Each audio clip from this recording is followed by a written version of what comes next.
네, 안녕하십니까. 안태욱장입니다. 오늘부터 월간 손님을 한 번 더 모셨습니다. 더불어민주당 송재범 국회의원님 모셨습니다. 안녕하세요. 네, 안녕하세요.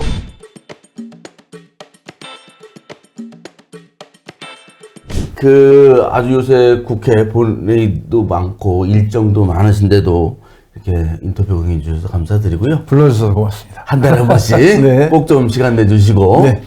부탁드리도록 하겠습니다. 지금 의원님 이제 당선하셔서 의회 들어가신 지 100일이 좀 넘었지 않습니까? 그렇죠. 굉장히 네. 페이스북에 보니까 바쁘게 활동을 하고 계시더라고요. 지금까지 의정 생활 좀 어떻습니까? 뭐 저를 포함해서 네. 의원들끼리 만나면 네. 야, 뭐 국회의원들 노는 줄 알았더니 엄청 바쁘다. 정말. 뭐 이렇게 개인 시간이 없이 분초로 다녀야 되냐. 네. 그런 얘기를 할 정도로 생각보다 국회가 많이 바쁘고 또 일도 많고 네. 뭐 그게 꼭 본회의 상임위원회만이 아니고 네.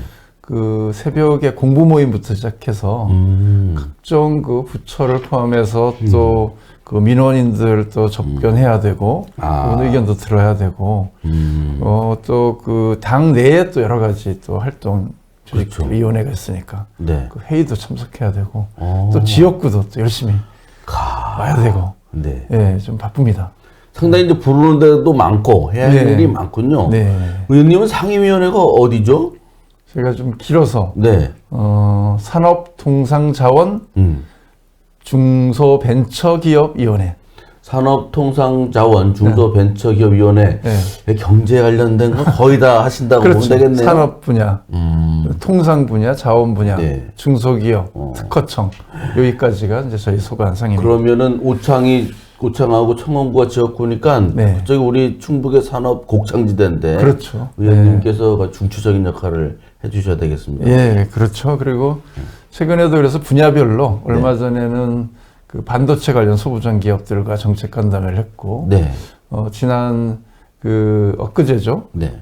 그 2차 전지 우리 업체들하고 또 국회에서 정책 간담회 하고 그래서 그런 지역에 있는 기업들이 잘 성장할 수 있도록 또 지원하는 일도 저의 중요한 역할이니까요. 네. 열심히 하고 있습니다. 네. 우리 좀 네. 먹고 살게 좀 해주십시오. 요새 경제가 많이 어렵다는데. 맞아요. 정말 어렵습니다. 네, 알겠습니다. 그래서 이제 국회의원이 되고 나서 달라진 게 좀 있다면 어떤 책임감도 있을 테고 현실적으로 좀 느끼는 달라진 점은 어떤 게 있습니까? 뭐 1차적으로는 월급이 꼬박꼬박 나온다는 거. 월급, 제가 그동안 월급 시간 또 무급으로 이렇게 또 생활을 했으니까 또 너무 많이 받는다고 비판하는 분도 계시던데 또 저는 써보니까 부족하더라고요. 그렇습니까? 네. 그러고 저는 제일 그래도 의미 있게 생각되는 건 그 입법기관이라는 걸 실감하는 것 같아요. 그렇습니다. 제가 마음 먹으면 다양한 전문가와 이런 주민들의 의견을 모아서 일단 법을 발의할 수 있잖아요. 그리고 그 법을 심의할 수 있다고 하는 건 굉장히 중요한 권한이구나 이렇게 좀 새로 느끼고 있고 뭐 그 다음에 중요한 건 이제 예산이죠. 네, 예산. 정부 예산에 대해서 뭔가 그래도 그 견제하고 통제하고 또 필요한 예산을 만들 수 있는 그런 권한이 있다는 것. 이 두 가지는 정말 제가 이제 처음이다 보니까 굉장히 좀 큰 권한이구나 이런 생각을 하게 되고요. 또 뭐 아무래도 그 찾는 분이 많아진 거. 네. 예전에는 제가 찾아가야 됐었는데 요즘은 그래도 필요한 분들이 저를 찾아주시고 또 여러 가지 하소연해 주시고 그것은 이제 그만큼 권한과 책임이 있기 때문이니까요. 그렇죠. 그런 말씀 좀 들을 때마다 내 좀 위치가 바뀌었구나 이런 걸 좀 느끼고 있습니다. 네, 아주 찾아오는 분이 많아서 좀 힘드시긴 할 텐데 네. 잘 좀 해결해 주시기 바랍니다. 자, 지금부터는 좀 더 본격적인 대화를 나누도록 하겠습니다. 뭐 현안에 대한 말씀, 요새 현안이라는 거 별거 없어요. 지금 누구죠? 명태균 씨 의혹 사건, 김건희 여사 특검법 거부, 뭐 이런 정치 문제인데 지금 서울 또는 뭐 청주도 왔다 갔다 하시니까 민심이 어떻습니까? 뭐 민심은 폭발 직전이다. 네. 그러니까 이 정권이 출범할 때 공정과 상식, 그다음에 자유 뭐 이런 걸 내세우고 출범한 정권이잖아요. 근데 지금 보면 공정과 상식이 어디 있냐. 네. 그리고 대통령의 영부인인 김건희 여사는 정말 온갖 지금 그 각종 비리와 또 지금 당무 개입을 넘어서 지금 공천 개입까지 네. 또 최근에는 도이치모터스 주가 조작 사건이 여러 가지 증거를 통해서 네. 실질적인 그 피해자가 아니고 또 단순 관여자 이상을 넘어서는 그런 역할을 했다. 그리고 실제 이익도 봤다라는 것이 또 이제 확인되고 있지 않습니까? 네, 네. 이러다 보니까 이 지금 윤석열 정권은 국민 분노 유발자다. 이렇게까지 평가가 나올 정도로 굉장히 민심은 좀 흉흉하고 심각한 상황이고요. 그 가장 큰 이유는 경제 문제입니다, 사실. 경제? 예. 지금 그 서민들의 삶이라고 하는 것이 굉장히 어려워요. 왜냐하면 그동안 실질 임금은 거의 마이너스 상태. 그러니까 쓸 돈은 없고 네. 거기에 지금 고금리 고물가, 그렇죠. 특히 물가 관리를 못해서 네. 이 고물가 문제도 특히 생활 물가가 심각하고 특히 소상공인들 중소기업인들은 지금 매출 감소로 인해서 생존의 위기에 직면해 있지 않습니까? 지난해 통계를 보니까 폐업한 자영업자가 100만 가까이 되고 올해도 사실상 그 정도가 될 것으로 보고 실질적인 그 자영업자가 통계 작성 이후에 20% 이하로 지금 내려갈 정도로 굉장히 몰락하고 있는 상태다. 그러니까 서민 경제가 몰락하고 있다. 그런 상태이기 때문에 이 문제에 집중하지 않고 그런데 방탄만 하고 있지 않습니까? 그렇죠. 예, 자기 가족과 부인을 지키기 위한 방탄으로 거부권을 24번째. 네. 이제 뭐 이 정도로 가는 속도라고 하면 그 초대 대통령 이승만 이분이 이승만 대통령을 굉장히 좋아하는 것 같긴 하던데 네. 이분 기록을 지금 넘어설 기세로 오히려 국회 입법권을 무력화시키고 있는 이런 좀 전반적인 상황이 이 정권이 정말 이렇게 유지돼도 되냐 이런 이야기가 나올 정도로 심각한 상황이다 이렇게 봅니다. 그러면 좀 답답한 상황이긴 한데 그래도 이제 다수당인 이제 민주당에서 이거 앞으로 어떤 전략을 짜야 되는지 앞으로 어떻게 되는지 국민들의 분노는 높아지고 네. 각종 여론조사에서는 뭐 대통령에 대한 지지도는 굉장히 낮고 뭐 이런 그렇죠. 상황이거든요. 네. 그 민주당의 고심이 좀 있겠어요. 그렇죠. 뭐 매우 답답하죠. 국민들은 협치를 하라고 네. 하는데 협치가 안 되는 거예요. 협치가 되려면 여당이 현재 여당인 국민의힘이 네. 뭔가 자율권을 가지고 있어야 되거든요. 정부에 대해서 일정하게 자율성을 가지고 여야 간에 합의한 것을 관철시킬 힘이 네. 여당 안에 있어야 여야 간에 협치가 가능한데 네. 지금 국민의힘은 그런 권한이 없어요. 지금 대통령이 그 야당 대표 한동훈 대표를 그렇죠. 여당 또 완전히 뭐 왕따시키는 수준 아닙니까? 왕따시키고 독대 한번 해달라는데 그것도 외면하고 만찬을 하면 빼놓고 하고 맞아요. 뭐 이런 지경이다 보니까 사실 여당이 사실 없는 상태이다 보니 여야 간에 협치가 안 됩니다. 그러면 결국은 야당과 대통령이 직접 맞서는 구조가 될 수밖에 없는데 이 대통령은 뭐 야당을 가리켜서 사실상은 반국가 세력이라고 생각하고 있지 않습니까? 이런 상태이다 보니까 우리가 정말 국민들을 위해서 필요한 여러 가지 그런 민생 법안조차도 제대로 처리가 안 되고 또 국민 다수가 압도적으로 지금 원하지 않습니까? 65% 이상 전후로 해서 보면 김건희 특검 꼭 해야 된다. 최혜병 이 사망 사건에 대한 수사에 발표한 진상규명 꼭 해야 된다. 이런 여론인데 이런 것을 계속 거부하고 있는 상태거든요. 이러다 보니까 정말 이제는 국민들이 거리로 나서서 다시 사실상의 정권 퇴진 운동을 시작하고 있는 그런 상황으로 가고 있어서 이게 이렇게 가면 잘 국정이 마비 상태가 되거든요. 네. 그럼 그 피해가 누구한테 갈 거냐? 그럼 국민에게 돌아갈 수밖에 없기 때문에 시급하게 대통령이 좀 생각을 바꿔야 된다. 지금이라도. 그렇지 않으면 아마 정권을 유지하는데도 어려움을 겪는 그런 위기 상황에 몰릴 거다. 저는 이렇게 보고 있습니다. 네, 알겠습니다. 이번에는 저 민주당 얘기 또 한번 해보겠습니다. 이른바 이제 이재명 당대표의 그 사법 리스크 11월에 뭐 1심 선고하는 것들이 있다고 하는 그 재판도 이제 하고 있는데 당내 분위기는 어떻고 앞으로 민주당의 상황 일반 국민들은 어떻게 되는 거지? 좀 궁금해하거든요. 네. 어떻게 평가하고 전망하십니까? 저도 그 검찰에서 두 가지 사건을 구형을 했지 않습니까? 네. 하나는 그 선거법 위반이라고 해서 그 청문회 과정에서 그 김문기 씨를 모른다고 했던 것을 네, 선거법 네. 위반으로 해서 거기다가 뭐 그 뭐죠? 그 한국식품연구원 부지 용도 변경을 실제 직무유기로 그 고발하겠다라는 협박을 받았다. 그래서 내줬다라고 하는 두 가지를 묶어가지고 선거법 위반으로 허위사실 유포로 걸었는데 이것을 그 검사가 구형할 수 있는 최대 형량인 2년을 구형을 했어요. 네, 네. 근데 이건 전례가 없는 일이다. 이렇게 이야기를 하고 있고 사실 잘 모른다라고 하는 것은 그 판단의 영역이잖아요. 개인의.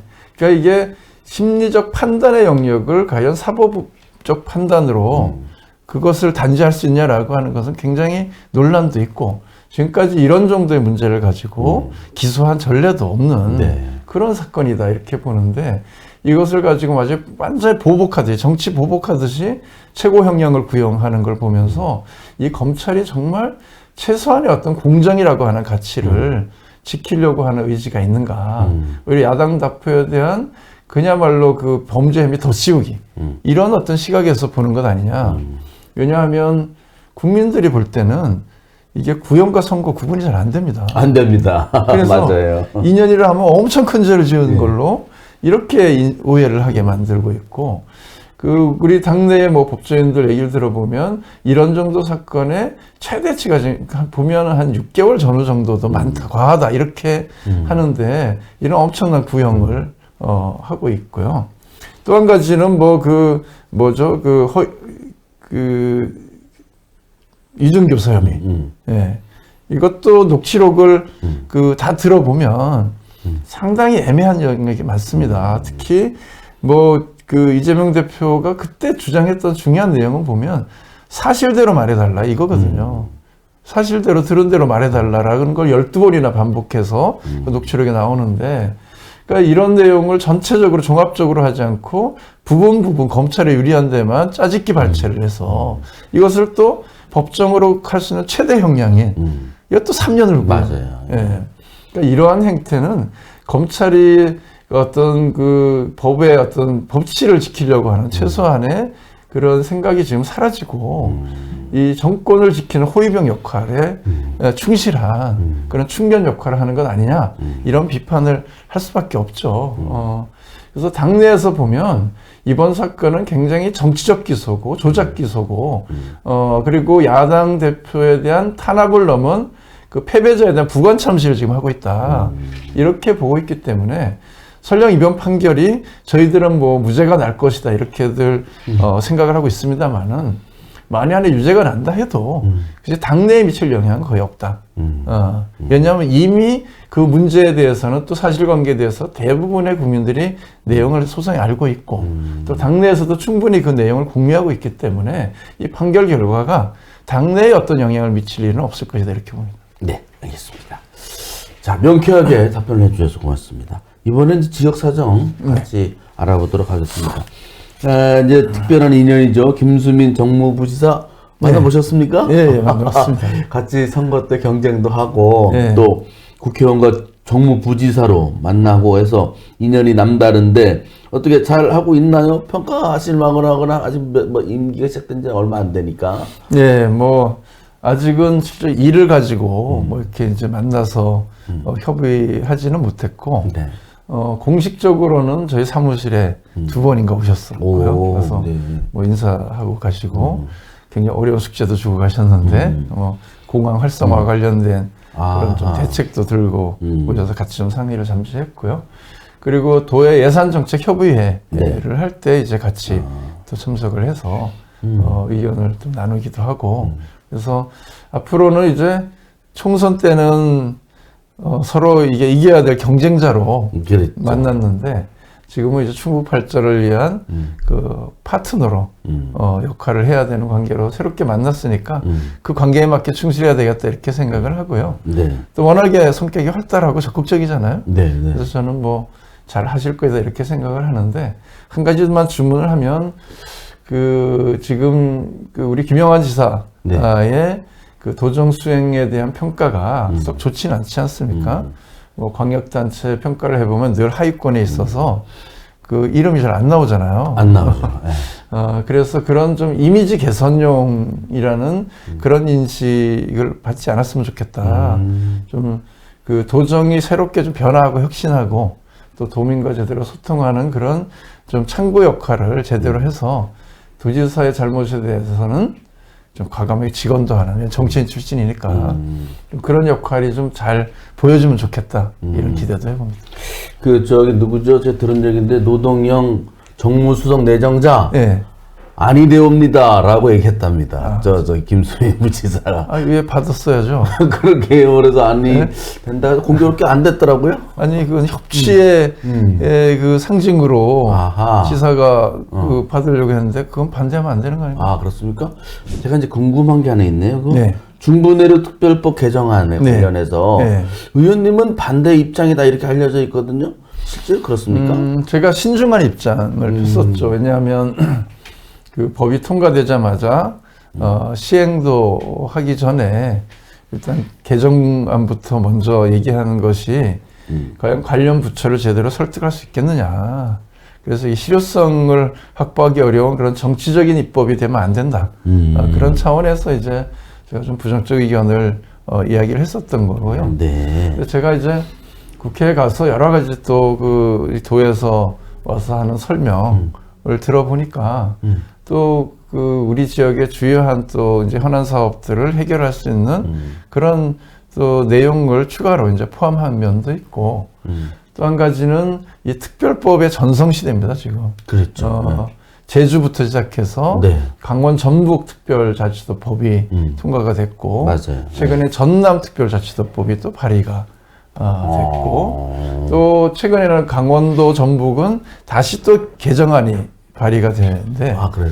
기존의 이 중부 특별법, 내륙 특별법보다도 조금 더 그 두 지역의 그 특별법이 그래도 좀 조금 더 나았다 이렇게 보는데 거기서 또 개정안을 이제 내고 있더라고요. 그래서 또 그런 여러 가지 상황을 종합해 보면 우리 지역이라고 그 법을 발의하지 않을 이유는 없다. 그래서 일단 발의를 하고 그리고 오히려 협력을 통해서 그 부처를 같이 설득하는 방식으로 가면 그래도 좀 가능성이 높아지지 않겠냐. 그런 차원에서 이번에는 저도 이제 같이 발의를 해야 되겠다 이렇게 생각을 한 겁니다. 김수민 정무부 시장이 두 번 왔다 가더니 입장이 바뀐 건 아니죠? 효과가 있는데요. 어쨌든 네. 지역 발전과 이런 것들을 종합적으로 검토해 보니 같이 참여하실 의향이 있으시다. 그렇죠. 그렇게 해석해도 되겠습니까? 뭐 근데 아마 그 중에 지역 발전과 관련된 여러 가지 법도 있고 또 환경 규제를 풀어야 되는 것도 있고 해서 이게 쉽지는 않습니다. 그래서 네. 부처들을 적극적으로 설득해내는 것이 아마 건건이 아닐까 이렇게 봅니다. 그러니까 환경도 보존하고 네. 지역도 발전하고 그렇죠. 하는 묘소를 찾아야 되는데 두 마리 토끼를 다 잡아야 되는데 네, 참 쉽지 않은데 네. 잘 그 머리를 맞대셔서 좋은 법안이 잘 됐으면 좋겠습니다. 네. 말씀하신 대로 네. 충북 주변이 다 특별도예요. 맞아요. 경기도만 빼고. 네.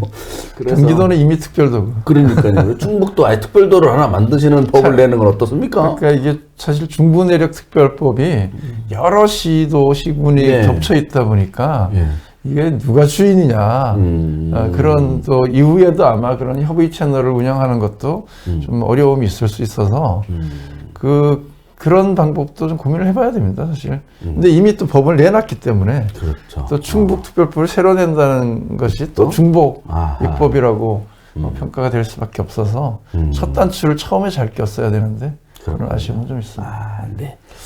그 충청북도 공무원들 그 좀 잘 하는지 이시종 지사 시절이랑 김영환 현 지사 시절을 비교하는 분들은 좀 있는데 예. 의원님은 이제 현재만 아실 거잖아요. 그렇죠. 아니 청와대도 계셨을 때 아직 그거가 그렇죠. 될 거잖아요. 네. 청와대도 선임 행정관으로 계셨으니까 비교가 된다면 어떤 장단점이 있나요? 어때요, 요새? 뭐 아직은 뭐 그렇게 아주 뭐 차이가 있다 비교하기 좀 어려울 것 같은데 중국도 공무원들은 그래도 열심히 좀 그렇습니까? 찾아와서 설명하고 뭐 그런 노력을 하고 있고요.